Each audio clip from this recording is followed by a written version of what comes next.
আসসালামু আলাইকুম, কি অবস্থা ভাই? সবাই কেমন আছেন? তো জানেন যে আমি এখন বর্তমানে আছি স্পেন আছি। আমি ইটালিতে আইছিলাম, তো ইটালিতে ক্যাম্প থেকে বের হয়ে গেছি। ক্যাম্প থেকে বের হয়ে সোজা স্পেন আয় পড়ছি।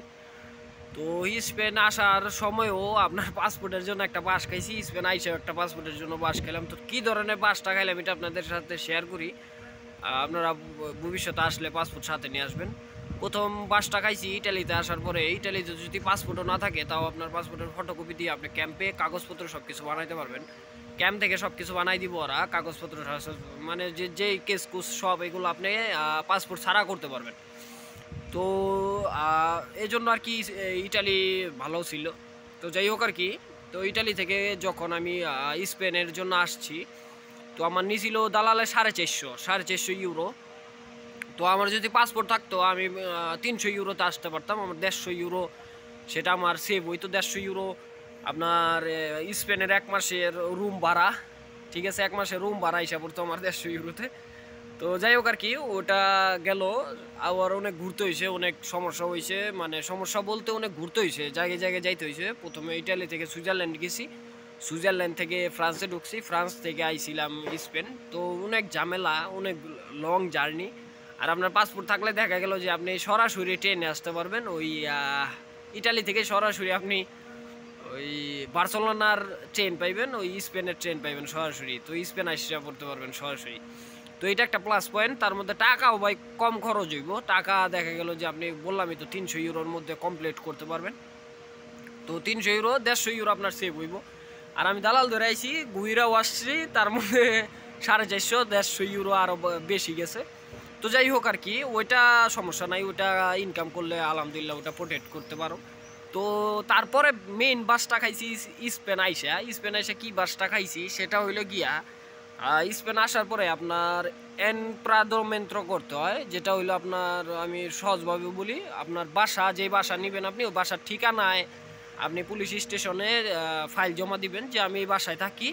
এই বাসায় থাকার পরে এই বাসায় আসি বর্তমানে স্পেন আসার পরে এটা জমা দিবেন। এটা জমা দিলে কি হয়, ওই এনপ্রাদোমেন্ট্র যে কাগজটা দেয় সেই কাগজটা আপনার কেস মারার সময় লাগে। আপনি যখন কেস মারবেন যে আমি এই দেশে বৈধ হইতে চাই, আমি এই দেশে নাগরিকত্ব চাই, এই দেশের কার চাই, তখন কি হইব, ওই এনপ্রাদোমেন্ট্রর কাগজটা লাগবো যে আমি এই বাসায় আছি, এই বাসায় থাইকে আমি এই স্পেনে আসি, অবস্থান করতেছি, আমি এখান থেকে কেস মারতে চাই, এরকম। তো আমার বিষয়টা হয়েছে কি, ওই পাসপোর্ট ছাড়া এনপ্রাদোমেন্ট ওটা করা যায় না। তো পাসপোর্ট ছাড়া আমি ওটা করতে পারতাছি না। তো এখন পাসপোর্টের জন্য জমা দিব। তো 17 তারিখে অ্যাম্বাসির ডেট, 17 তারিখে আমি পাসপোর্টের জন্য জমা দিব। আবেদন ফর্ম সব পূরণ করছি, আমি পরের ভিডিওতে দেখাই দিমনে। স্পেনে যাদের পাসপোর্ট নাই তারা কীভাবে পাসপোর্টের জন্য আবেদন করবেন এটা দেখাই দিমনে। তো যাই হোক, পাসপোর্টের জন্য আবেদন করছি। পাসপোর্ট আসতে প্রায় 1 মাস লাগবো আর কি, এমনি 25 দিন, 1 মাস এরকম লাগবো। তো 1 মাসই ধরেন। আর আমার এই পাসপোর্টের জন্য ফাইল আবেদন করতে করতে 1 মাস লাগিয়ে গেছে, কারণ এম্বাসি ডেট পাই নেই আমি। এম্বাসি ডেট আগে পাইলে আমি আগে পাসপোর্টের জন্য আবেদন করতে পারতাম। এম্বাসি ডেট পাইছি যায় 17 তারিখে, প্রায় 1 মাস পরের ডেট পাইছি। তো যাই হোক আর কি, তো এখন মেন কারণটা হয়েছে কি, আমার 1 মাস লাগবো পাসপোর্টের জন্য আবেদন করতে, 1 মাস লাগবো পাসপোর্ট উঠতে। তারপরে গিয়ে আমি ওই এনপ্রাদোমেন্ট করতে পারবো। ওটা করার পরে তারপরে আবার আমার এম্বাসি ডেট নিতে হইব কেস মারার জন্য। তো প্রায় আমার 3 মাস সময় আমার বেহুদা চলে গেছে। 3 মাস সময় বেহুদা বলতে, আমি যে এখন স্পেন আইছি, স্পেনে কাজকাম করতেছি, স্পেন থাকতেছি, এটা আমার সরকারের কাছে কোনো ডকুমেন্ট এখনো যায় নাই যে আমি যে 2 বছর পরে যে বৈধতার আবেদন করুম, 3 বছর পরে যে বৈধতার আবেদন করুম, এরকম। তো এখন আমার 2 বছর পরে আর কি, স্পেনে সাধারণত 2 বছর পরে আপনি বৈধতার আবেদন করতে পারবেন। যদি আপনার বৈধতা অ্যাকসেপ্ট হয়, আপনার কেস অ্যাকসেপ্ট হয়, 2 বছর পরে কার্ড পাইবেন। আর না হলে আপনার কন্ট্যাক্ট কিনতে হইব। কন্ট্যাক্ট কিনা 3 বছরের মাথায় কাগজ পাইবেন। 3 বছরের মাথায় এটা মিস নাই কোনো, কন্ট্যাক্ট কিনা তারপরে কাগজ করতে হইব। তো যাই হোক আর কি, তো আমার আর কি পাসপোর্টের জন্য 3 মাস আমার বেহুদা চলে গেছে। এই 3 মাসের কোনো হিসাব হইব না, ঠিক আছে। আমি যদি 2 বছর পরে এখন আবেদন করতে মানে পারতাম, পাসপোর্ট থাকলে এনপ্রাদোমেন্ট কইরা 2 বছর পরে আবেদন করতে পারতাম। তো এখন আমার ওই আগে পাসপোর্ট করতে হইব, পাসপোর্টের পরে তারপরে এনপ্রাদোমেন্ট করতে হইব, তারপরে গিয়া আমি কেসের জন্য আবেদন করুম। তারপরে এনপ্রাদোমেন্ট করার পরে 2 বছর কাউন্ট করুম, 2 বছর পরে আমি এই দেশের ওই যে বৈধতার জন্য আপিল করুম আর কি, বৈধতার আবেদন করুম। তো এজন্য আর কি আমি 3 মাস এইদিকে বাস খাইলাম। আর ওইদিকে আমি ইয়ে থেকে ইটালি থেকে আইলাম, ওটাও মনে করেন আমার টাকা বেশি লাগলো, ওটাও আমি বাস খাইলাম। তো ওটার টাকার সমস্যা নাই, কিন্তু এই 3টা মাস যে আমার বেহুদা গেল, আমার যদি এখন পাসপোর্টটা থাকতো তাহলে দেখা গেল যে আমি 3 মাস আগে আবেদনটা করতে পারতাম। আর এটা এখন হইলো কি, আমার আগে ওইগুলা উঠামু, পাসপোর্ট উঠামু, কেস ওই এন্ট্রাদ্রমেন্ট ঠিকানা করুম, তারপরে গিয়া আমি বৈধতার আবেদন করো।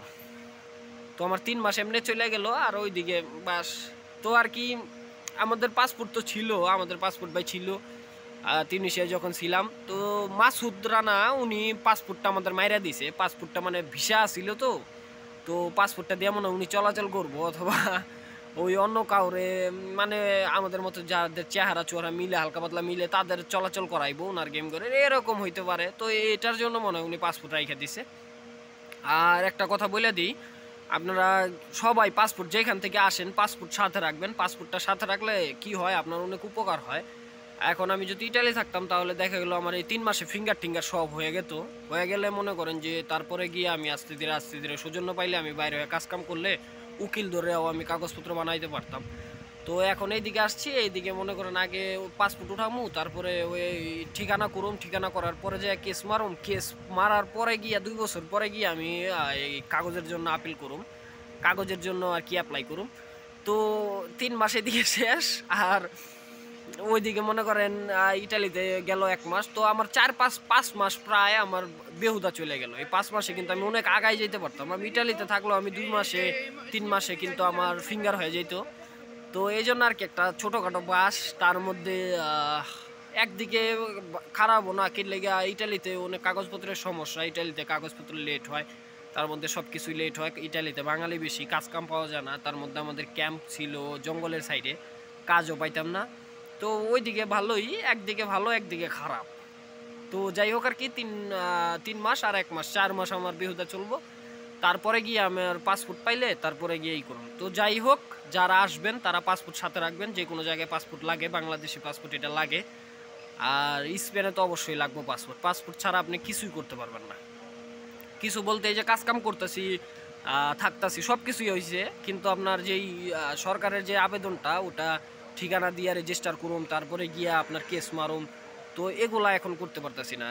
এগুলা আর কি আমি 4 মাস লেট, 4 মাস আমার বেহুদা যাইব, তারপরে গিয়া আমি পাসপোর্ট পাইলে তারপরে গিয়া আবেদন করবো আর কি।